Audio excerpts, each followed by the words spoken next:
This is WNCT 9 on your side, news at 6.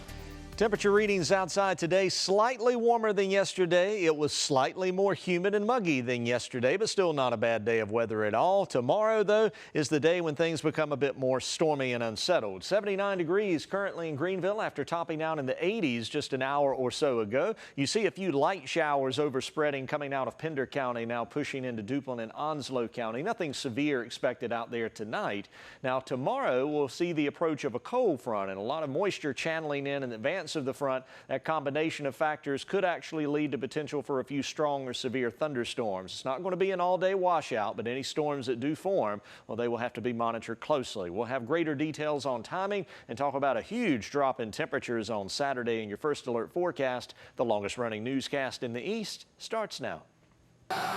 It's fantastic to be back in North Carolina with thousands of loyal, hardworking American patriots. On the first day of early voting in our state, the race for the White House makes a stop in North Carolina. 9 on Your Side has live team coverage tonight of President Trump's campaign rally in Greenville, both inside and outside of Pitt Greenville Airport. Good evening, I'm Shayla Reeves. And I'm Ken Watling. Thanks for joining us tonight. And we start this evening with a look at President Trump's visit to Greenville and his message to supporters in the East. 9 on Your Side's Ariana Kraft live at PGV tonight.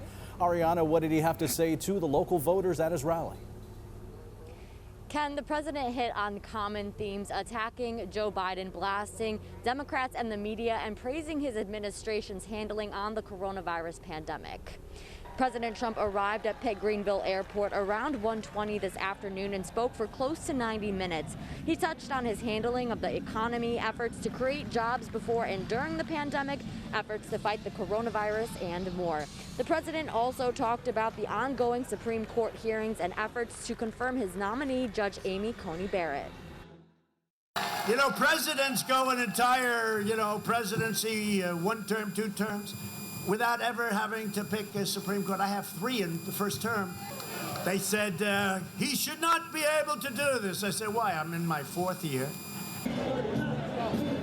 Polls of North Carolina voters suggest President Trump's race with Joe Biden in our state is tight. It's one of the reasons behind his 8th visit to our state just this year. President Trump's appearance also brought out his opponents. 9 on Your Side's Madison Forsey is here with their message. Madison. Well, Ariana, the president's supporters far outnumbered the protesters today, but opponents of the president said that it was important for them to come out. With all eyes on Greenville, they want people to know that not everyone agrees with the president. It's a small group. Donald Trump promised them the sun, the moon, and the stars. With a big message. He didn't mean anything he said. He just wanted their vote. This handful of protesters sat on the corner of Memorial Drive and Airport Road during President Trump's rally. It may be a small protest here, but for sure there are other much bigger things going on in other places. These opponents are advocating for causes they care about, from the detention of immigrants near the border to the right to love. As a bisexual woman, I feel threatened by the Trump administration. They say the only thing that can get this country back on track is Joe Biden. I'm genuinely scared for this country.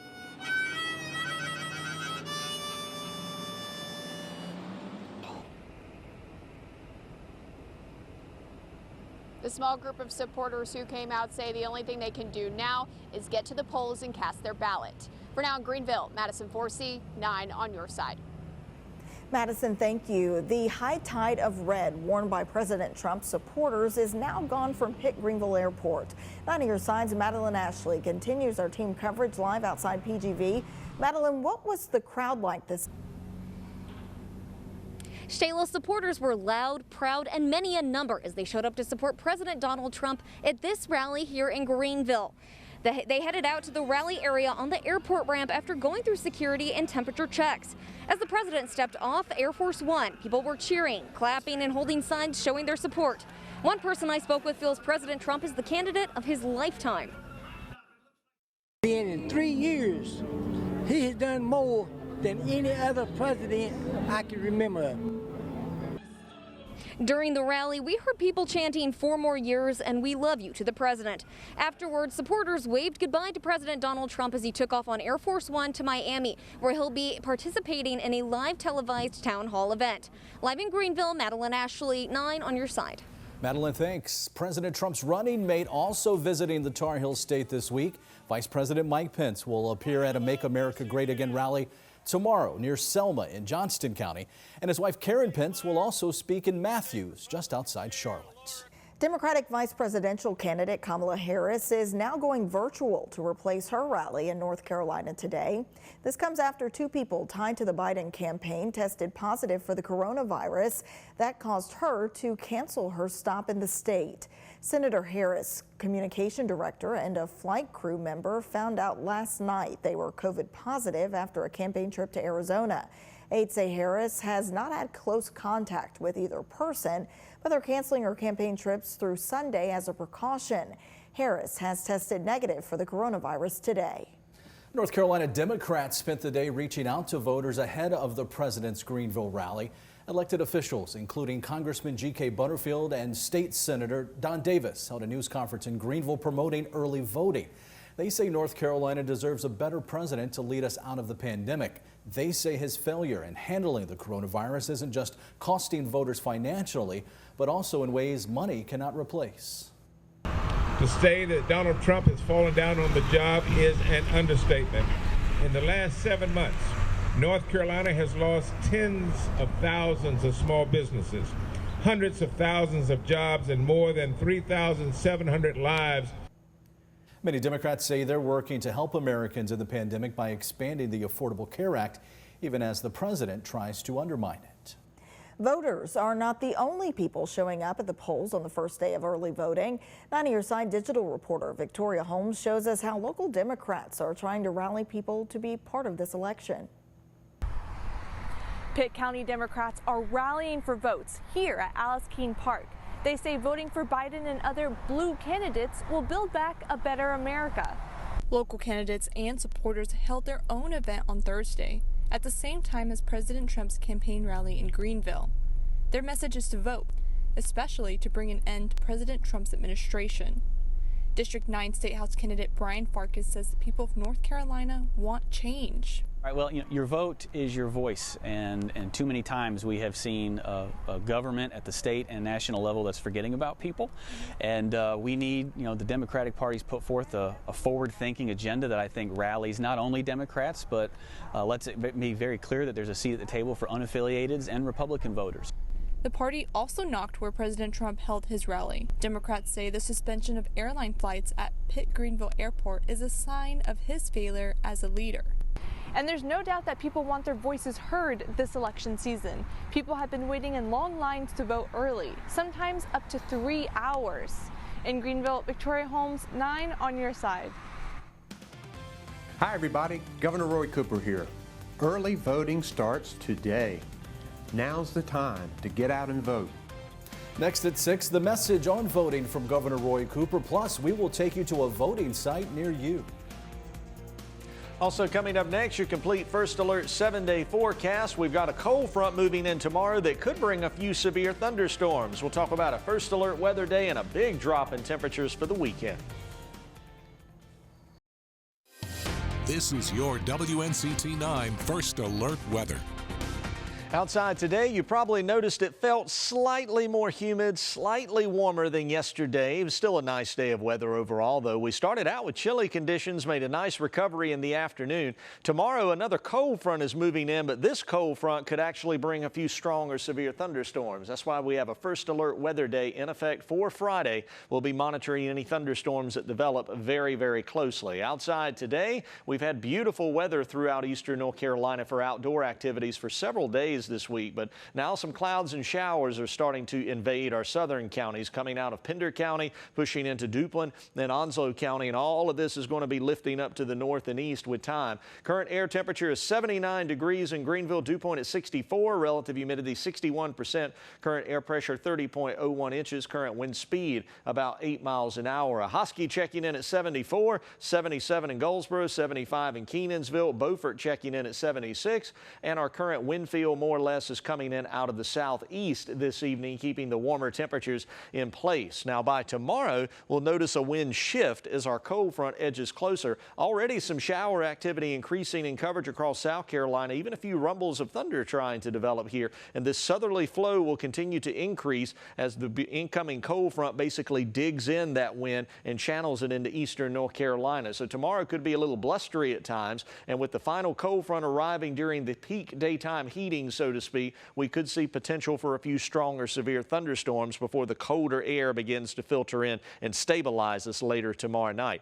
And by cold, I mean cold. By Saturday, it'll be a struggle just to get out of the 50s for highs. That's something we normally see in late December, and overnight lows will be in the 30s for Saturday night into early on Sunday morning. So get set, it is coming, but the weekend will be dry. So if you don't mind it being a bit chilly, you'll be in good shape if you have anything planned outside. Now in the tropics, things are still quiet out there. There are a few pockets of thunderstorms scattered about, but really nothing is leaping out off the map as a good candidate for tropical development anytime over the next 5 days anyway. Download our First Alert mobile weather app for the latest weather adjustments. Here's your forecast. Tonight, clouds on the increase, a few showers possible, lows in the 60s. Coming up for Friday, variably cloudy, storms possible with a daytime high in the 70s. Some storms could be strong to severe. Your boating forecast seas averaging 3 to 5 feet for the ocean, 2 to 3 foot for the sounds, moderate chop for the lakes and rivers. Small craft advisory is in effect in addition to a moderate to high rip current risk. Now, even though we cool down this weekend, it's going to be perfect football weather over at Dowdy-Ficklin Stadium coming up on Saturday for ECU versus Navy. A noon kickoff time. Temperature readings will be in the 50s, probably topping out near 60. It'll be cold for Saturday night. Overnight lows bottoming out in the 30s, and then sunshine returning for Sunday into Monday, along with moderating temperatures to take us into early next week. Jerry, thank you. It's now less than 3 weeks away from the November 3rd election, and state officials are urging everyone to vote. Governor Roy Cooper sharing this message today on Twitter. Hi everybody, Governor Roy Cooper here. Early voting starts today. Now's the time to get out and vote. Remember to wear your mask, keep distant, and wash your hands. But remember, this is the most important election of our lifetime, and none of us should be on the sidelines. And we need all of us working hard, calling people, texting people, and posting on social media to help people get out and vote. You can help keep North Carolina on the path to progress, so let's get this thing done. Thanks. North Carolina's U.S. Senate race is being affected by the actions of one candidate and the health of another. We have results in a new poll of our state's voters by News Nation and Emerson College. One of the questions focuses on Democratic challenger Cal Cunningham and his recent admission of an extramarital affair. Just over 12% of people surveyed say the affair makes them more likely to vote for him. About 38% say they're now less likely to back him with their vote. More than 45% say it's making no difference in how they vote. Next, are they more or less likely to vote for Republican incumbent Tom Tillis after his recent COVID-19 diagnosis? 13% say they're more likely to give him their vote. More than 23% say they're less likely. 58% say his COVID infection will have no difference on their vote. When 9 on Your Side returns, early voting is wrapping up in the East. We'll take a look at the first day right after the break. This is WNCT 9 on Your Side News at 6. Today, Greenville Mayor P.J. Conley delivered a message about vandalism. Right now, you're looking at a picture posted on Facebook. It shows a campaign sign vandalized. The mayor shared a message saying, quote, "Multiple signs around Greenville look like this. This is a crime, and if you're interested in expressing your opinion, the polls are open today." The post has been shared more than 100 times since this morning. And as the mayor suggested, many Pitt County voters did indeed cast their ballots today. The Alice Green Center along County Home Road had long lines with people waiting up to an hour and a half to vote. The center also has a curbside voting option intended to help older people avoid long waits. People say they feel voting is a must in this unusual election year. This is an extremely important election. It is necessary that we make sure that the people that we put in office represent America and not just special interests. There at the Alice Keene Center and other Pitt County early voting sites runs from 8 until 7:30 Monday through Friday. There are also early voting hours on Saturdays. And with today being the first day of North Carolina's early voting period, counties across the east seen long lines of people waiting to cast their ballots. 9 on your side digital reporter Kayla Schmidt continues our team coverage with a look at the turnout in Morehead City. The lines to vote in Morehead City are steady. Earlier, it was a bit more crowded with about an hour wait. But voters tell me they are in good spirits, and some say it is the largest turnout they've seen. Morale is high in Morehead City on the first day of one-stop voting. It's time for the change in this country to move forward and be positive. Voters were not letting anything get in the way of casting their ballots. Oh, I've walked. The Carteret County Board of Elections office says the Morehead one-stop site is one of the most crowded every election year. Been here about 45 minutes. People I spoke with say Thursday morning's turnout was larger than they've seen in the past. We realized it might be long lines because it's the first day, but we decided we're retired, so we have the time. We're going to wait. COVID precautions are underway with voter social distancing, allowing only a certain number of people inside, and workers sanitizing sites after each voter. More one-stop voting sites in Carteret County, and to hear from more local voters, just head to WNCT.com's online originals in the feature section. For now, in Morehead City, I'm Kayla Schmidt, 9 on your side. And people in Onslow County are waiting up to 2 hours to cast their ballots at one-stop voting sites. 9 on your side's Camila Barco continues our team coverage from Jacksonville, where more than 1,000 votes were cast in the first 2 hours of voting. Lines stretch around the Jacksonville Commons Recreation Center as people vote in person and curbside. Board of Election workers tell me the turnout is no surprise. They were expecting it to be this busy. Monique Davis's vote is making a change. If you're going to come out and vote, that's the way of making a difference to the world. Even if it means hours in line. Being out here on the line, it wasn't as bad as I thought it was going to be. This vote comes in during an ongoing worldwide health crisis. Everybody's kind of staying kind of distance and being respectful. And my husband and I are pretty good about keeping it socially distancing. COVID isn't stopping Linda Bramp from voting. It's a habit. We've done it for the last 15 years. Neither is this year's fashion trend, face mask. Always been, wear the mask, go out and do what I wanted to do. Nelda Bryant is staying ahead of the election day rush. November the 3rd is going to be more hectic with the crowd than what we have today. She says a 3-hour wait is nothing if it means making her voice heard. Each vote counts, and we just have to be patient. The need for patience is leading to conversations and possibly new friendships. You have a lot of people kind of keeping up the spirit and stuff and laughing and joking. Actually, we have a nice little group around us here, and we're all wearing masks. Jacksonville Commons Recreation Center is one of 5 early voting sites in Onslow County. In Jacksonville, Camila Barco, 9 on your side. And when 9 on your side returns, we'll turn our attention to sports. The Pirates basketball team, they held their first ever virtual media day. Meet the 2020-21 team coming up next.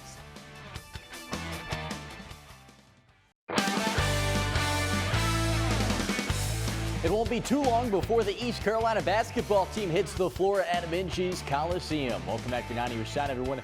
I'm Nolan Knight. The Pirate basketball team will take the floor tomorrow to begin practices for their 2020-21 season. And today, Joe Dooley and the Pirates held their first virtual media day as members of the media got their first look at the year's new squad. But the biggest storyline for this year's team is that it looks a lot like last year's team. Of course, the Pirates finished their 19-20 campaign with a disappointing 11-20 record, but I think most fans that followed the team knew that they were much better than that overall record. And in 2020, they returned all 5 starters and 97% of their production, including all-league forward Jaden Gardner. Gardner last year led the league in multiple categories, but his league best 19.7 points per game is hard to overlook. And the star forward says that heading into this season, he's planning on scoring some more, but this year from beyond the arc. Hundreds of shots a day, a lot of skill work. I think everyone's development has come along. We're becoming a really good, solid fundamental team. I think shooting has been a big emphasis for me, especially. To get better at expanding my range and start working on more and more all-around game. But there are some newcomers that will join the Pirates this year. Most notable, online sensation Noah Farrakhan. Farrakhan joins the Pirates hot off of a star-studded high school career with the Patrick School and IMG Academy, where he helped lead his team to a high school national championship. And the star, who has 80 times the amount of followers online than the ECU basketball team page does, says that he wanted to join a winner. And Joe Dooley. And, I always stayed in tune. He's a winner, so why wouldn't I want to play for a winner? And I've been a winner since high school. So I was just making that transition, making the move. It was just somewhere I felt like it was home. It was somewhere that was easy, and it's been pretty good so far. Meanwhile, Blake Harrell and the East Carolina Pirate defense will have their hands full on the football field as ECU prepares to take on Navy and the triple option, an offense that defensive coordinator Blake Harrell says that they've been preparing for all year. Spent more time on this single opponent than we have anybody on our schedule, and just because of the uniqueness of the offense, practices every day during fall camp, and then every week spent some time on it with our players in practice, watching film with it. So it's been a game that, just because of the uniqueness of the offense, that you have to circle and kind of prepare for it all season long until you face that opponent. The Pirates game with Navy will be broadcasted on ESPN2 and ESPN+. That does it for sports. We're back with more news and weather next.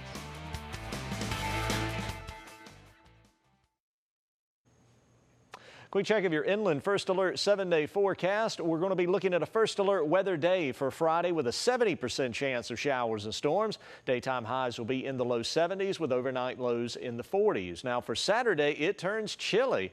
We'll be struggling just to get out of the 50s for daytime highs, something we normally experience in mid to late December. Overnight lows will be in the 30s for Saturday night. We start a moderating trend for Sunday and Monday. Back into the 70s we go. Dry weather is expected for most of the early part of next week. We could trend a bit more unsettled again beyond Wednesday and Thursday. But other than Friday, good looking stuff.